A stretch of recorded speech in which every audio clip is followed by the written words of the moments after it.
నమస్కారం. నా పేరు ఈశాని. నేను 2వ తరగతి చదువుతున్నాను. ఈరోజు నేను భగవద్గీత 4వ అధ్యాయం 22వ శ్లోకం చెప్తున్నాను. పత్రిసార్ ఎప్పుడు అంటూ ఉంటారు, కోరి సాధించరాదు, కోరిక వచ్చింది కాదనరాదు, వస్తే వస్తుందని సంబరపడరాదు, పోతే పోతుందని బాధపడరాదు. Thank you.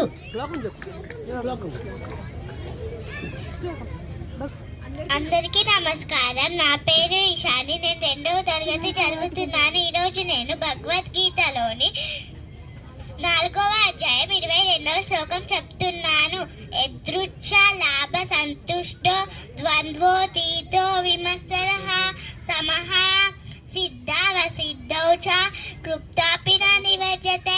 తాత్పర్యం: కోరుకోకుండా లభించిన వస్తువుతో ఎల్లప్పుడూ తృప్తిగా ఉండేవాడు, ఎవరి పట్ల లెసమాత్రం ఈర్ష లేనివాడు, ప్రాప్తంలోనూ సమబుద్ధి కలవాడు, కర్మలు చేసినప్పటికీ వాటిచే బంధింపబడడు.